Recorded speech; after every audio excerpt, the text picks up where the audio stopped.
تشریف لا چکے ہیں۔ جہاں جانور بھی ادب کریں، انسان بھلا کون ہوتے ہیں؟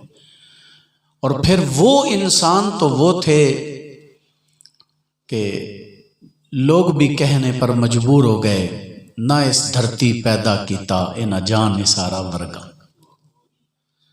زمانے نے صحابہ جیسا کوئی پیدا ہی نہیں کیا۔ قدر نبی دی ایک ہی جانن دنیا دار کمینے، تے قدر نبی دی جانن والے سوں گئے وچ مدینے، جنہوں نے حضور کا مقام سمجھے۔ تو 2 سال لگ جاتے مسئلہ پوچھتے ہوئے، اس لیے کہ وہ حضور کی مجلس کے روب ان پر طاری رہتا اور وہ بات پوچھ نہ سکتے۔ صحابہ کہتے ہیں ہمیں انتظار ہوتا کہ کوئی گاؤں سے بندہ آئے۔ جو گاؤں کے لوگ ہوتے ہیں نا، یہ آداب سے اتنے واقف نہیں ہوتے، اتنے بڑوں کا ادب انہیں معلوم نہیں ہوتا۔ گاؤں سے کوئی بندہ آئے تو وہ حضور سے کوئی مسئلہ پوچھے تو پھر ہمیں بھی پتہ چل جائے۔ جو گاؤں سے دیہات سے لوگ آتے تھے وہ نبی علیہ السلام سے کھلی باتیں کر لیتے۔ ایک شخص آیا، اس نے اپنی سواری روکی، سواری باہر کھڑی کر کے، میں آپ کو ایک بتا رہا ہوں اشارہ، ایک واقعہ سناتا ہوں مختصر سا کہ ان کے بولنے کا انداز کیا ہوتا ہے۔ سواری اس نے مسجد نبوی کے باہر کھڑی کی اور اندر آیا تو صحابہ کرام سروں کو جھکائے بیٹھے ہیں، سرکار بھی مسجد نبوی کی دیوار کے ساتھ ٹیک لگا کے بیٹھے ہیں۔ وہ آیا، کہنے لگا کیوں بھائی، میں پنجابی میں ترجمہ کرنا ہوں، وہ زیادہ سمجھ آ جائے گا۔ کیوں بھائی، اے تھوڑے وچوں عبد المطلب دا پتر کون ہے؟ عبد المطلب دا پتر تھوڑے وچوں کون ہے؟ نبی علیہ السلام مسکرا فرمایا میں گل کر، کہندا میں کو گلاں کرنا آیا تے ہو سکدا ہے میریاں گلاں کچھ کوڑیاں بھی ہون تے برا نہ مناویں، تے میں پنڈ دا رہن والا، سادیاں گلاں ہون گیاں، ادب تو اتنا واقف نہیں ہے۔ فرمایا تو بات کر، جس طرح کرے گا میں تجھے جواب دوں گا۔ وہ جو اس نے باتیں کی وہ بڑی لمبی داستان ہے، لیکن میں انداز آپ کو بتانا چاہتا ہوں۔ انداز آداب سے واقف نہیں ہوتے تھے۔ ایک عرابی دیہاتی گاؤں کا رہنے والا اجڈ آدمی آیا، نبی کریم صلی اللہ تعالی علیہ وسلم سے آ کر عرض کرتا ہے ای الناس خیر، یا رسول اللہ صلی اللہ علیہ وسلم یہ بتائیں کہ سارے انسانوں میں سب سے بہترین انسان کون ہے؟ انسان تو سارے ہی ہیں، سب سے اچھا انسان کون ہے؟ میرے آقا نے فرمایا طوبی لمن طال عمر وحسن عمل، فرمایا سب سے اچھا انسان وہ ہے جس کی زندگی لمبی ہو اور اس کے اعمال اچھے ہوں۔ اللہ تعالیٰ اگر لمبی زندگی دے نا تو پھر دعا کیا کرو مالک ہمیں نیکی کی بھی توفیق عطا فرما۔ انسان کو زندگی ملے اور وہ بال سفید ہونے کے باوجود بھی داڑھی بھی سفید ہو گئی، سر بھی سفید ہو گیا، اور پھر بھی خاندانوں کو آپس میں لڑا رہا ہو، محلے میں جھگڑے کروا رہا ہو، تو ایسی زندگی کو کیا کرنا؟ ہڈیاں کھڑکن گوڑے کمبن تے اڑ گیا لک تیرا، اجے بھی بدیوں باز نہ آئیوں جیو مرد دلیرا۔ 40 سال کی عمر کے بعد بھی جو بندہ گناہوں کو چھوڑ کر نیکی کی طرف نہیں آتا، عبداللہ بن عباس فرماتے ہیں اسے تو جہنم کی تیاری کرنی چاہیے۔ اتنی عمر ہو گئی اب بھی تیری پیشانی رب کے حضور نہیں جھکنی تو کب جھکے گی؟ اچھے خاصے بوڑھے لوگ بھی گناہوں پر تلے ہوئے نظر آتے ہیں اور ان کی زندگیوں میں نیکی عام نہیں ہوتی۔ کب ہم نے اللہ رسول کے در پہ اپنے آپ کو جھکانے؟ کیا ابھی وہ وقت نہیں آیا لوگوں کے لیے؟ ہم سمجھتے ہیں کہ شاید ابھی موت کا ٹائم ہی نہیں آیا۔ زندگی کا کسی کو کوئی یقین نہیں ہے کہ اس نے کب مر جانا ہے۔ کوئی یقین ہے؟ تو ہر وقت انسان کو تیار رہنا چاہیے، نیک اعمال کے ذریعے اپنی زندگی کو خوبصورت بنانے کی کوشش کرنی چاہیے۔ بغداد کے ایک چوراہے میں اللہ کا ولی بیٹھا ہے، کسی نے اشرفیوں کا اور دیناروں کا بھرا ہوا ٹوکرا اس کے سامنے لا کر پیش کیا بطور تحفہ۔ انہوں نے وہ سارے درم و دینار اشرفیاں شام سے پہلے لوگوں میں تقسیم کر دی۔ شام ہوئی، رات ڈھلی، ٹھنڈی ہوا چلی، اب وہ بزرگ اٹھا کمبل تلاش کرنے کے لیے، کوئی رضائی مل جائے، کوئی کمبل مل جائے۔ تو ایک آدمی نے انہیں کہا، اے دن دے ٹائم تے بڑا حاتم تائی بنیا سے ہوتے، ٹوکرا رکھ کے تے تقسیم کیتی جا رہے سے اشرفیاں، اگر اتنی فکر تھی تجھے سردی سے بچنے کی تو ان درم و دینار میں سے کوئی ایک رضائی خرید لیتے۔ یہ جو اللہ والے ہیں نا، یہ دنیا سے پیار نہیں کرتے، ان کی محبت دنیا سے نہیں ہوتی۔ آپ لوگوں کو سمجھانا میرے لیے اس لیے مشکل نہیں ہے یہ بات کہ آپ میں بہت سارے لوگ ایسے بیٹھے ہوں گے جنہوں نے حضرت 18ویں خواجہ عبد الکریم رحمت اللہ تعالیٰ علیہ کی زندگی دیکھی ہوگی۔ بہت سارے لوگ ایسے بیٹھے ہوں گے جنہوں نے میرے شیخ و مرشد گرامی حضور سیدی خواجہ غلام دستگیر محمد قادری کریمی رحمت اللہ تعالیٰ علیہ ان کی زندگی کا مشاہدہ کیا ہو کہ یہ لوگ دنیا دار تھے یا یہ لوگ اپنے مریدوں کو رب اور رسول سے ملانے والے تھے۔ اللہ والے دنیا سے پیار نہیں کرتے۔ حضرت خواجہ نظام محبوب الہی، ان کے گھوڑوں کے استبل میں سونے کی اینٹیں لگی ہوئی تھی نیچے، اور ان کے جو گھوڑوں کی رسیاں تھیں وہ ریشم کی تھی، تنابے۔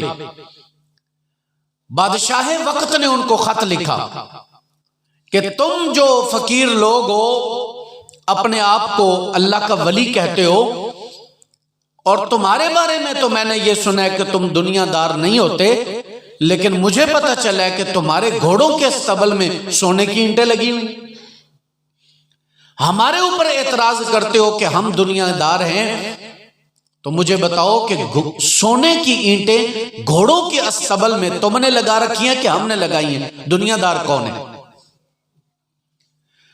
تو خواجہ نظام نے بادشاہ کو آگے سے جواب لکھ کر بھیجا۔ آپ نے فرمایا دنیا دار ہم نہیں ہیں، اس لیے کہ ہم نے سونے کی اینٹیں اپنے گھر میں نہیں لگوائیں، ہم نے گھوڑوں کے استبل میں لگوائی ہیں، اور میں ان پر گھوڑوں کا پیشاب کرواتا ہوں تاکہ تیرے جیسے بادشاہوں کو پتہ چل جائے کہ ان فقیروں کے دلوں میں دنیا کی محبت نہیں ہے، یہ اس زر پر اور اس دولت پر اپنے جانوروں کا پیشاب کرواتے ہیں جن سے تم نے اپنے مال سجا رکھے ہیں، یہ دنیا سے محبت نہیں کرتے۔ پورا ٹوکرا بھرا ہوا تقسیم کر دیا، اور اب رضائی ڈھونڈ رہے ہیں۔ اس نے کہا دن کو بڑا حاتم تائی تھا، اگر فکر تھی تو ایک رضائی لے لیتے۔ تو اس فقیر کی آنکھوں میں آنسو آ گئے۔ اس نے کہا بات تو نے صحیح کی ہے، لیکن او بندہ خدا، مجھے تو یقین بھی نہیں تھا کہ میں شام تک زندہ بھی رہوں گا یا نہیں رہوں گا، مجھے تو یہ تھا کہ شام سے پہلے موت آ جانی ہے، اگر مجھے یقین ہوتا تو میں ضرور انتظام کرتا۔ ہماری امیدیں کہاں تک پہنچی ہوئی ہیں؟ اگر یہ انسان کو فکر ہو تو انسان کبھی گناہ کرنے کی طرف راغب نہ ہو، وہ اپنے رب کو اور اس کے رسول کو راضی کرنے کی کوشش کرے۔ دوستو، میرے آقا نے کیا فرمایا؟ زندگی لمبی ہو تو اللہ تعالیٰ نیک اعمال کی توفیق دے دے، وہ انسان سب سے بہترین انسان ہے۔ یہ جو اعمال ہے نا، اعمال، ان سے جنت میں درجے ملنے، جنت رب اور رسول کے فضل سے ملنی، جنت ان کی مہربانی پر ہے۔ کوئی انسان بھی اپنے عملوں سے جنت میں نہیں جا سکتا، یہ یاد رکھنا۔ بنی اسرائیل میں ایک شخص تھا، ساری زندگی اس نے کوئی گناہ نہیں کیا، ساری زندگی نیکی کرتا رہا، دن کو روزہ رکھتا۔ سمندر کے درمیان میں اس کا ڈیرا تھا، اس کے کھانے پینے کے انتظام کے لیے اللہ تعالیٰ نے وہاں ایک انار کا درخت پیدا کیا ہوا تھا۔ جب مرنے لگا تو اس نے رب سے عرض کی، مالک میری خواہش ہے کہ مجھے موت بھی سجدے میں آئے۔ پوچھا گیا کوئی اور خواہش؟ اس نے کہا میرا یہ جسم بھی اسی طرح قیامت تک سلامت رکھا جائے اور قیامت کو میں اٹھوں تو سجدے کی حالت میں اٹھوں۔ مرنے لگا تو اسے موت سجدے میں آئی، اب بھی اس کا جسم اسی طرح ہے۔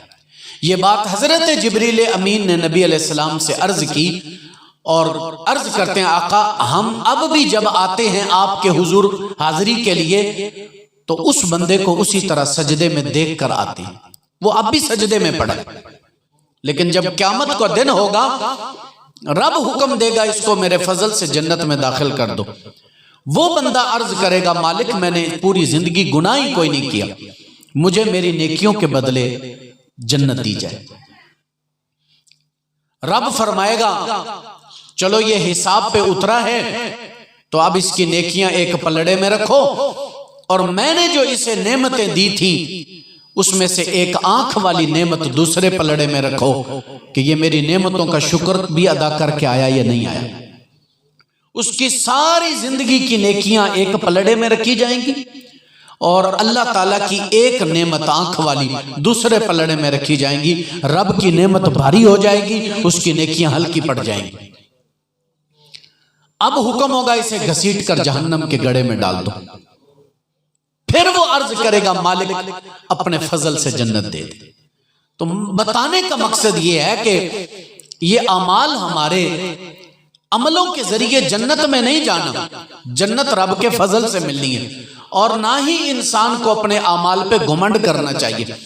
آج تو جو رمضان کے مہینے میں ایک دیگ دے لیتا ہے وہ سمجھتا ہے کہ میں نے ساری زندگی کی نیکیوں جناب اکٹھی کر لی، اور جو بندہ 3 دن کسی جگہ تبلیغ کے لیے چلا جاتا ہے وہ اپنے آپ کو نبیوں سے بھی افضل سمجھنے شروع ہو جاتا ہے، اور جو 40 دن لگا لے اس کے سامنے تو پچھلوں کی پوری زندگی کسی کھاتے کی نہیں، وہ سمجھتا ہے مجھ سے بڑا پرہیزگار کائنات میں ہے ہی کوئی نہیں۔ عملوں پر گھمنڈ نہیں ہے، اللہ رسول کے فضل کی امید رکھنی چاہیے۔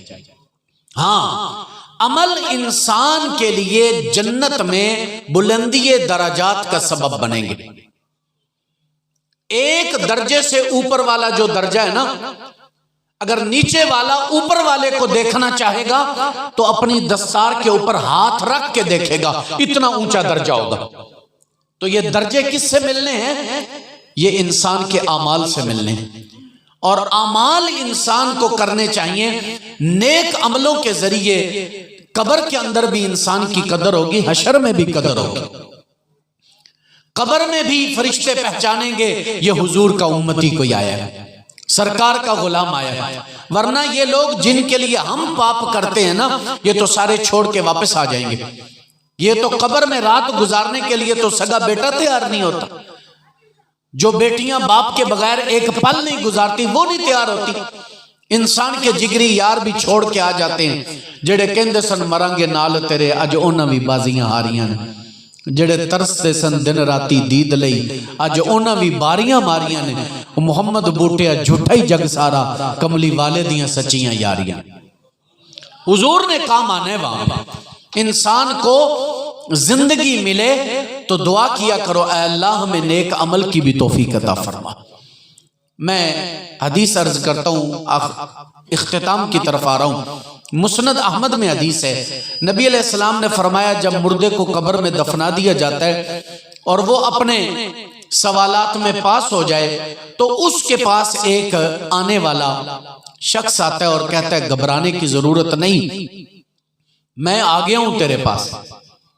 وہ کہتا ہے یہاں تو میرے بیٹے نہ آئے، میری بیٹیاں نہ آئیں، میرے رشتہ دار نہ آئے، میرے جگری یار بھی نہ آئے، تو کون ہے جو قبر میں بھی آ کے مجھے تسلیاں دے رہا ہے؟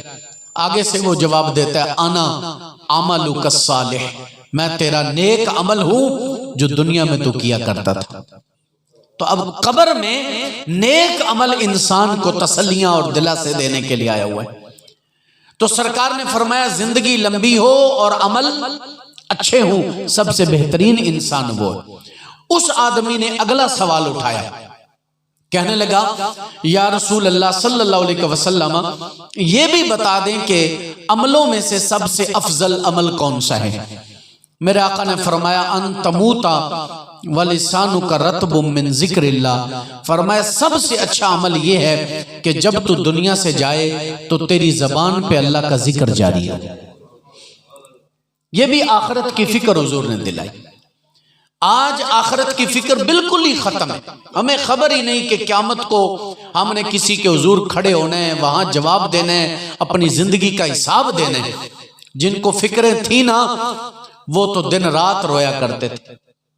سیدنا فاروق اعظم رضی اللہ تعالیٰ عنہ شام سے واپس آ رہے تھے تو آپ نے راستے میں ایک جھونپڑی کے اندر جا کے ایک بوڑھی خاتون کو پوچھا، سناؤ کیا حال ہے؟ اس نے کہا ٹھیک ہوں۔ کہا عمر کے بارے میں کوئی جانتی ہے؟ کہنے لگی ہاں سنا ہے، شام کی طرف گیا ہوا تھا، پتہ نہیں واپس آیا ہے نہیں آیا، اس سے بھی زیادہ مجھے کوئی ضرورت بھی نہیں ہے اس کے بارے میں جاننے کی۔ آپ نے فرمایا مجھے تو ایسے لگتا ہے جیسے تو عمر سے ناراض ہے۔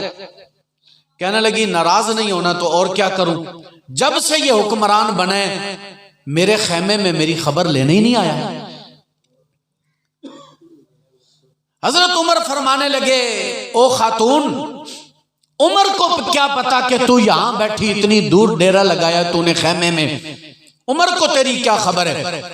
تو کہنے لگی اگر ان سے کبھی ملاقات ہو جائے تو عمر کو جا کر میرا پیغام دینا کہ سلطنت اتنی ہی رکھے جتنے لوگوں کی وہ خبر گیری کر سکتا ہے، جتنے لوگوں کو سنبھال سکتا ہے اتنی حکومت رکھے، زیادہ حکومت کی ضرورت نہیں۔ جب سے یہ حکمران بنا میرے پاس کوئی چیز نہیں پہنچی۔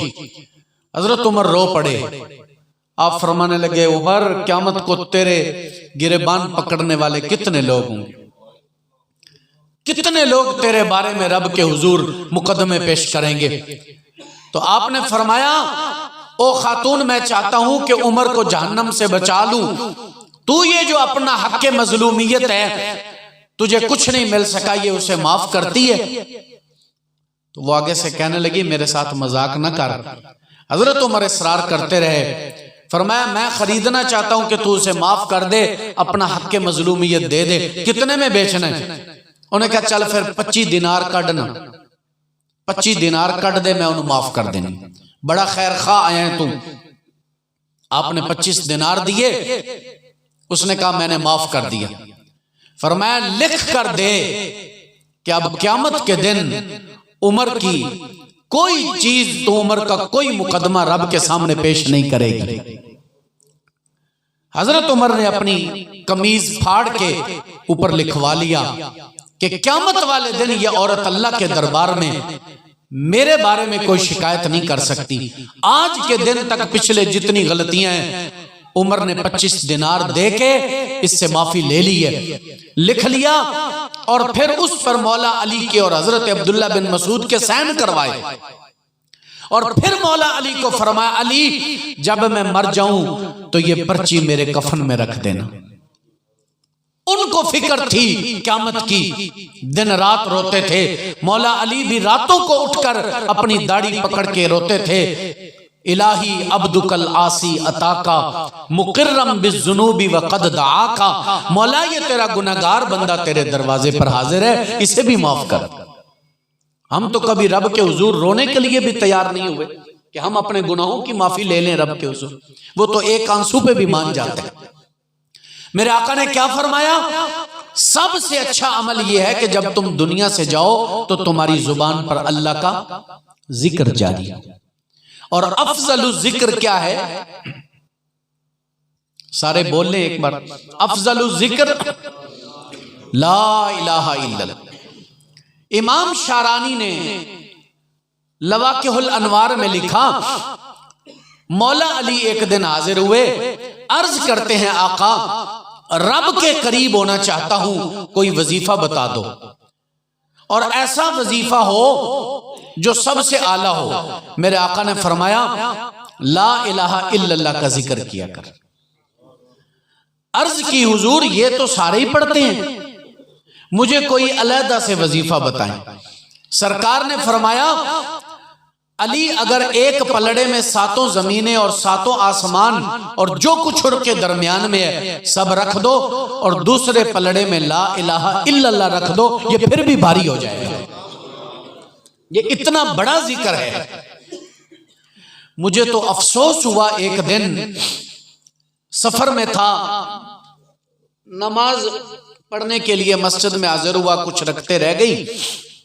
جب سلام پھیرنے سے پہلے ہی امام نے سلام پھیر دیا اور میری رکھتے باقی تھی.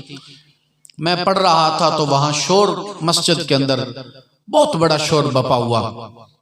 میں نے نماز کے بعد پوچھا کہ یہ مسجد میں شور کیسا تھا. مجھے بتایا گیا کہ امام صاحب نے سلام پھیرنے کے بعد لا الہ الا اللہ کا ذکر کروایا ہے، تو کچھ نمازی اس سے لڑ رہے ہیں کہ یہ ذکر کیوں کروایا تو. دل خون کے آنسو رویا. کیا یہ بھی وقت ہماری اوپر آنا تھا کہ رب کے گھر میں رب کے نام کا ذکر نہیں ہوگا تو کس کا ہوگا؟ وہ کون لوگ ہیں اور کس دین کی تبلیغ کرتے ہیں جو امام صاحب کو کہتے ہیں کہ لا الہ الا اللہ کا ذکر مسجد میں نہ کروایا کر؟ یہ کسی غیر کا نام ہے؟ یہ ہمارے رب کا نام ہے اور افضل الذکر ہے. اس پر بھی لڑائیاں ہو رہی ہیں مسجدوں میں. تو میرے آقا نے فرمایا جب تو دنیا سے جائے تو تیری زبان پہ اللہ کا ذکر جاری ہو. یہ سب سے بہترین عمل ہے انسان کا اور سب سے افضل عمل ہے. یہ نبی کریم صلی اللہ تعالی علیہ وسلم کا ایک مختصر سا پیغام یہ میں نے آپ کے سامنے رکھا ہے. دوستو، زندگی کا کوئی پتہ نہیں کب زندگی کی شام ہو جائے اور یہ سانسوں کی مالا ٹوٹ جائے. اس سے پہلے کہ ہم دنیا کو چھوڑ کر جائیں، پھر ہمارے بعد ہماری نمازیں کوئی بھی نہیں پڑھے گا، نہ ہمارے کوئی روزے رکھے گا، نہ ہماری نمازوں کا کوئی فدیہ دے گا. جو ہم نے کرنا ہے وہی آخرت میں لے کر جانا ہے. یہ تو کوئی خوش قسمت انسان ہوتا ہے جس کے پیچھے اس کی اولاد اسے یاد رکھتی ہے. اب کتنی لمبی زندگی پائی مرزا محمد انور بیگ صاحب نے، ان کے لیے ہم دعا کرنے کے لیے حاضر ہیں. میری تو دعا ہے اللہ ان کے بیٹوں کو صبر بھی عطا فرمائے اور یہ ہمیشہ اپنے اس والد کو اپنی دعاؤں میں یاد رکھیں. یہی ان کے لیے کافی ہوتا ہے کہ باپ دنیا سے چلا جائے اور اولاد پیچھے ہاتھ اٹھا کے دعا مانگ رہی ہو.